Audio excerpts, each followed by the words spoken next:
is back, man. He has appeared once again, and honestly at this point I think I am just dying to know what he looks like compared to someone like Emu, who we still don't have a face for as well. But that's not all. I have been really wondering a lot in general over the last few years how strong he actually was. Like, what could possibly put him above someone like Roger and Garb, requiring the two to team up against him? How did this man keep the likes of Kaido and Whitebeard in line? I mean, surely he must have had some insane haki, but maybe he also had an absurdly powerful devil fruit. And yes, you clicked on the title. That is why I want to cover the 3 most likely options for what Rox's devil fruit might have been, how it would affect the current storyline, and which is the most likely. Starting with the idea, which I personally love, that Rox was the former user of the Hito no Mi model sun god Nika. Yeah, we're starting with that one. Now, I do want to quickly address the fact that it is 100% possible, based on what we do know about the Nika fruit, where it's been and who was in possession of it, that someone else had it. A lot of headcanon gets thrown around and adopted these days for who had it when, but when you really lay out just the facts from the story, here's the timeline. Who's who? This guy was responsible for carrying it on an envoy ship while he was part of CP9 roughly 13 years ago in the story. That was when Shanks and the Red Hair pirates seized control of the fruit, bringing it to then Fuchsia Village, where Luffy took a big old bite out of it, and yeah, that's it. That's all we know for a fact, and we do know that at some point 800 years ago, it vanished and the world government was never able to secure it again, as the 5 elders confirmed when Luffy finally awakened it. Instead, they actually decided to change the name of the fruit to help deter some people from realizing its true potential, and that's how the Gum Gum fruit first came to be as well. So, all we know is really that this fruit hasn't been in the possession of the world government for 800 years, and then all we've got about its awakening is that it hadn't been awakened for 800 years as well, as far as least as the Gorosei know, which I want to point out are also not reliable narrators, as they are characters in the story. So, as you can see, this leaves us with a lot of wiggle room for who or where the Nika fruit was for all those years. And yeah, the idea with this theory is that around the time he was sailing and probably also searching for the true history, Rox was the one who used the Nika fruit. And in my opinion, the biggest point of evidence here lies in his Jolly Roger and the new information we got from his appearance in chapter 1145. Because if you look at the Rox Pirates Jolly Roger, you might notice that it has 3 wispy flame-like horn thingies on it, symbolic of a devil almost, which makes sense considering Rox being a member of the D clan. All members of this clan are viewed as the demons or devils of the world, according to the Celestial Dragons after all, but I'm not the first person to point this out, but look closer at these curly, wispy, flamey horns. Don't they kind of look familiar? Well, they should at least, because this is exactly how Luffy's hair appears in his Gear 5 form as well. Not only that, it's the same curly hair as Nika or Joy Boy appear in as well, and it's depicted on Rox's Jolly Roger, a symbol of his character and crew. I find this just beyond interesting as a detail, and I do think it ties in pretty nicely with what I'm about to speculate here. Because my boy Loki here has revealed something really interesting recently about Rox in chapter 1145.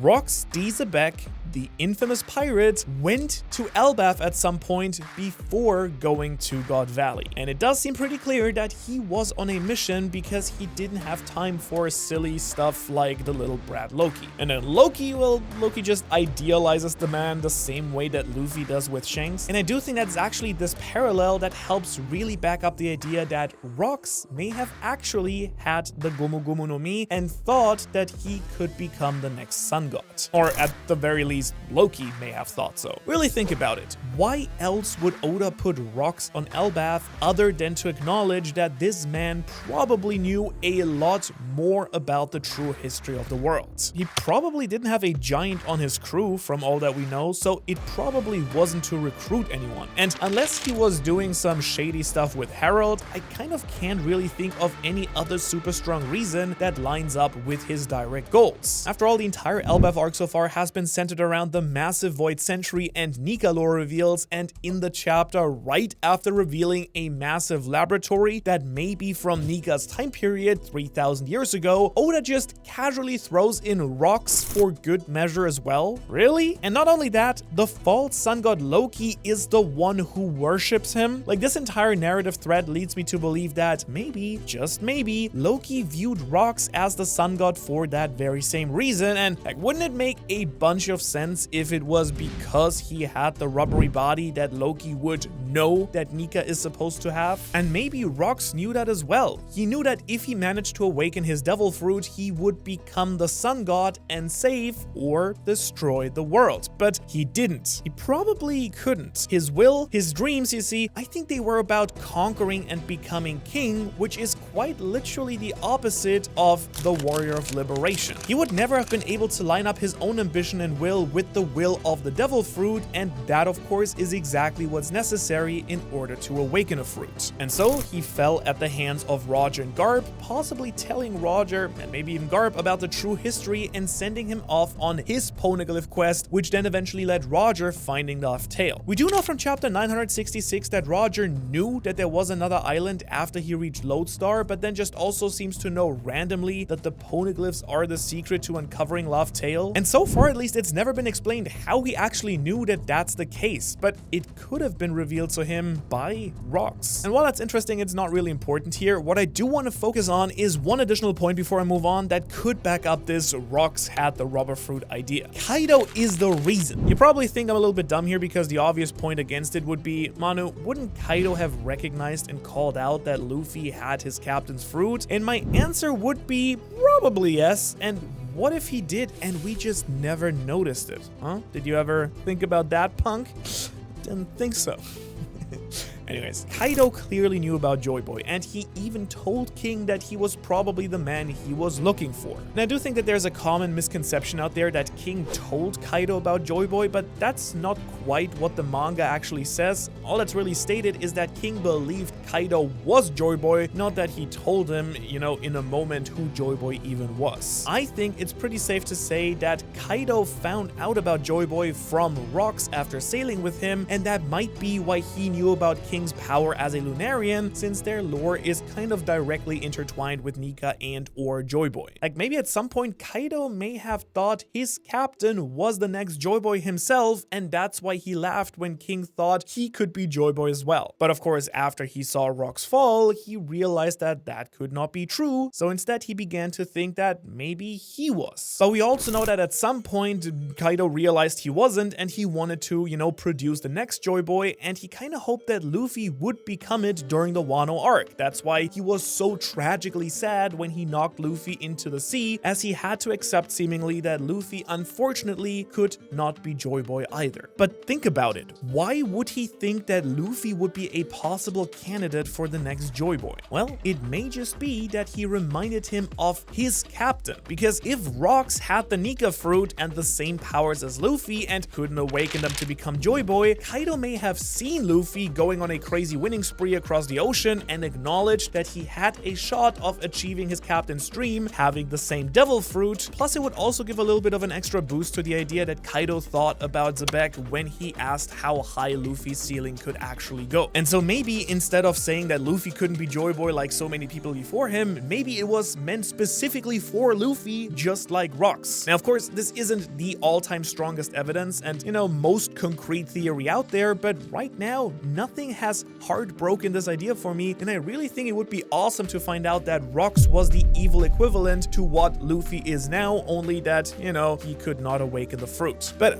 I know, I can hear you now already. Manu, this is a fun theory and all, and I do think it would be awesome, but there's so much evidence that shows he probably had the Yami Yami no Mi instead. And to be honest, you're totally right, dude. I mean, thinking that Rox has the darkness fruit makes just a lot of sense. No way around it. I mean, there's just a ton ton of compelling evidence for it, so I do want to talk about what's on the table with this idea as well, because yeah, there's a fair bit pointing in this direction too, and as you'll see, I could totally get behind this idea. So the biggest piece of evidence here revolves around Marshall D. Teach, Commodore Blackbeard himself, because when it comes to rocks, only two people worship him to a completely unhealthy degree: Loki, who we just learned worships rocks the way that Luffy reveres Shanks, and the man who seems to be his living, incarnation, his will, Blackbeard. I mean, the guy literally built his entire branding around being rocks true, rocks harder. He named his flagship the Saber of Xebec, for godness sake. I mean, it really doesn't get more on the nose than that. Plus, then he went on ahead and claimed Hachinosu, Pirate Island, as his home base. Something that's also very clearly a tie-in with rocks because, he also made this island his home base when the Rocks pirates were at their peak as well. And if that wasn't enough, they are two of the only people in the series who clearly have their goal stated as conquering the world. In case you're curious, Devon and Van Augur actually confirmed this in their interaction with Saint Saturn during chapter 1107. They don't want to become Pirate King or just find the One Piece for finding it. Their goal was world domination. That's a really specific goal, and there is a massive tie-in here between these two guys. Now, many people have already proposed the idea that the reason that Blackbeard felt like he achieved his first goal after claiming the Yami Yami no Mi from Thatch, if we want to call it that, was because this fruit could have previously belonged to Xebec. It's the reason he felt like he had the ultimate power when he then also claimed the Earthquake fruit, another Rocks-related fruit, as it gave him the two strongest powers on Rocks' crew, that being the captain and Whitebeard's. Now, this isn't a Blackbeard video, even though videos easily turn into Blackbeard or Luffy videos, so I won't talk too much about that in this video, but I do think that this train of thought makes a lot of sense to you, hopefully. And to me, it kind of fits in really well with the things that we do know about Xebec for a fact. He's brutal, he's cutthroat, and he's literally the most broken pirate in modern history as far as we can tell. I mean, this recent Loki flashback really helped make that clear and kind of let him dodge a lot of the fraud allegations thrown at him. Only real men stab children, after all. No one says that? Oh yeah, okay. But something that I think sometimes get missed is that his crew was full of incredibly powerful devil fruit users. Like kind of the opposite of Shanks's and Roger's crew, much like Blackbeard's when you really think about it. Now, something I do see as a problem here is that unless you're unbelievably strong, there is just no way you could manage to control any of these pirates. I mean, seriously, I'm talking about Whitebeard, Kaido, Big Mom, Shiki, and so on and so forth. Like, these are Yonko level characters, dude. Not just a group of pirates you control. It's not like Chopper and Nami. No disrespect, but you get my drift. And as you can guess, their immense power is something that could cause friction among them as well. Sengoku actually confirmed that the Rocks crew weren't close buddies and that the only reason that they really worked together was their mutual goal of fame and fortune, which, shocker, is pretty much also Blackbeard's crew structure in a nutshell, but that's not quite crucial here. What I'm getting at is that whoever is in charge, in this case Rocks, would need a way to keep all of these powerful devil fruit users in check. You're seeing where I'm going with this. So wouldn't it be really convenient and helpful if Rocks had a devil fruit capable of negating other powerful devil fruit users? Like, I don't know, a fruit that we know is unbelievably broken because it essentially ruins the way that these people are known to fight? Yeah, that's right. The Yami Yami no Mi is the perfect fruit if Rocks needed one to keep the likes of Whitebeard and Big Mom, etc, in check. And of course, on top of that, he probably also had absolutely busted Haki, since it took the likes of Garp and Roger to defeat him, but I do think that that goes into why these two needed to fight him at God Valley. It might have been their lack of devil fruits and their crazy powerful will that would make a darkness fruit user like Rocks extra weak compared to other devil fruits, as most of his abilities aren't inherently good against them, which I think might yet be another good narrative explanation for why Rocks would probably have had this fruit. And actually, I think another important point for why Rocks probably had the darkness fruit is the idea that the darkness fruit's awakening is the true reason that Blackbeard even wanted it. It's an idea that's been floated around for quite a while, and I have even made a video on it in the past, because shocker, considering the idea that Luffy's fruit awakened and was then revealed to be the Sun God fruit and Blackbeard is his rival, I think it's nothing too revolutionary to speculate speculate that Oda may eventually give the Yami Yami fruit an awakening as well, and that might straight up be another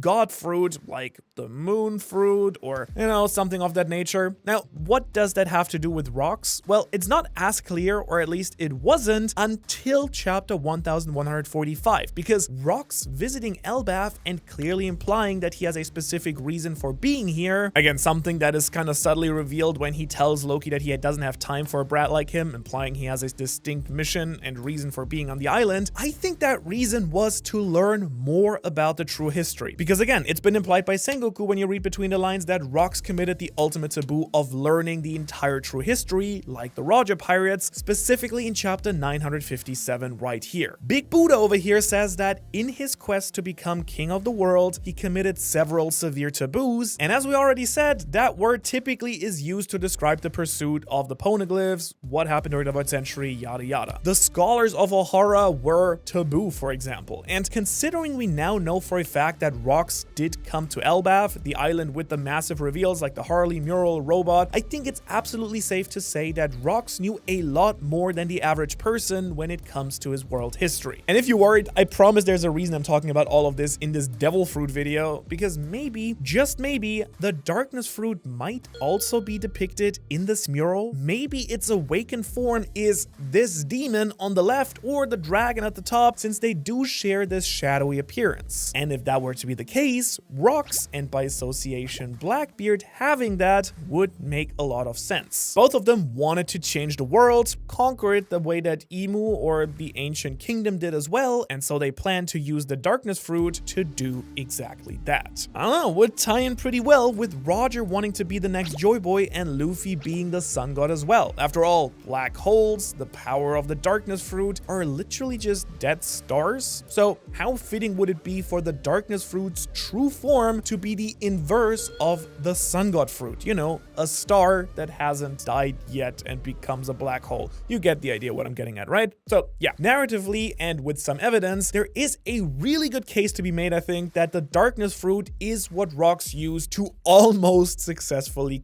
conquer the entire world. But there's also reason to believe that rocks may have had a fruit that has not been confirmed yet and we don't know about yet based on his entire vibe. And if I'm right about this, an interaction on Elbaf just became way cooler that we got recently. So rocks could have had the Nika fruit, he probably had the darkness fruit, but what if he had a fruit that combined elements of both of these? A god tier mythical zone, but with the evil and scary powers of the darkness fruit, something like the Iblis or Satan fruit maybe, you know, with all the demon stuff floating around right now, like the Abyss, the Gorosei, all the comparisons of the D-Clan to devils. We do know that Oda is taking the series in a little bit of a heaven versus hell direction anyways, more than ever now. And so I think to just, take this idea to its extreme, I think rocks having a devil-less devil fruit makes a lot of sense. Plus, his story lines up pretty well with the devils of yore, so let's talk more about that in my favorite unofficial segment of the channel, Bible Peace with Manu. Yay! Rocks Jolly Roger, as we said, has these wispy evil devil horns, so let's run with that. You know who else had devil horns? The devil. You know, who was referred to as the ruler of the world and God of his age by Jesus himself in John 12:31 and 2 Corinthians 4:4, which I definitely knew by heart and didn't have to look up at all. But yeah, this is talking about the devil, and that lines up really well with Rox's goal to rule the world and conquer it as its king. Plus, Rox has now been shown on multiple occasions to rally and inspire those around him with displays of power and some sort of, higher influence. Shiki, Whitebeard, Big Mom, and Kaido all followed him, and Loki wanted to. And this lines up incredibly well with Satan's temptations and influence in swaying those to his side. And when we look at the stories in the Bible, it lines up kind of nicely with, the devil's temptation and influence in swaying those to his side as well. And it's really interesting to tie rocks to the devil itself, because specifically, the devil is the antithesis of liberation, the same way that rocks is starting to be framed by Oda. I should point out at this point that I am, reading the Bible here more as a story, and yeah, if I'm stepping on anyone's religious beliefs, please keep that caveat in mind. But yeah, while in the series, evidence for this one is a little bit thinner than the rest, honest, I do think that there is a good chance that we find out that Rox is the Hellspawn King, Dark Ruler, whatever you want to call the devil. Just fun words, fun mythology, you know, but of the One Piece world. And I really want this idea to be the case because it kind of frames up a super cool parallel between him and Shamrock of all people. What? Now, I kind of thought about this briefly after 1145 was released, and the idea kind of stuck with me, so I did want to talk quickly about it in the video. I've mentioned before how Blackbeard calls his flagship the Saber of Xebec, which, you know, is just a fancy way of saying Xebec sword. A sword that, by the way, we now know stabbed Loki at a young age and was shown to be a formative memory of his that he kind of treasures, I guess, for some... Anyways, how crazy would it be if this same sword, the Sword of Xebec, was infused with the same power that Shamrock used to make his sword, the Cerberus? And that sounds absolutely crazy, but the reason I'm saying is because Rox used to have the same fruit as Shamrock, maybe? And as of now, this form hasn't been confirmed yet to be a real devil fruit, which kind of makes me think that this power might just be a fragment of Shamrock's true power. So wouldn't it be pretty cool from Oda to have Shamrock call out, "This is my sword," and it kind of mirrors exactly what Rox would do with his sword? And then he stabs Loki, a dude who's already been on the receiving end of Rox's sword before. I don't think it's the craziest and most revealing piece of evidence out there, but I mean, God, this would be a really cool parallel if there turns out to be something true about this idea. Now, if Rox turns out to just be an absolutely broken hockey man, I'd still love it. That would be epic and cold as hell, honestly. But to me, the best parts of these small bits of lore that Oda drops, like Rox being on Elbaf and inspiring Loki, is that theories like this really shine and have some air to breathe, and, you know, we can have fun and speculate. Yes, even when they're absolutely crazy, but when they are allowed to breathe and grow, it kind of makes the process of consuming One Piece and waiting for it every week so much more fun, at least in my mind. And you know what else is fun? Being the strongest pirate in the world. And crazily enough, I'm not talking about Rox. He got whooped by another legendary pirate, in case you missed it, one who led the strongest and most legendary crew on the sea to become the Pirate King, Gold Donald Roger. And with all of the wild reveals about the true history and how powerful Scopper Gaban seems to be, there is a lot left to learn about the Roger pirate. So if you want to know everything that we know about him and his crew, you can check out that video. Otherwise, thanks for watching. Thanks to all the Patreons. That's like a growing list. Shout out to everyone who supports the channel. Really glad to see it. And I will see you in the next one.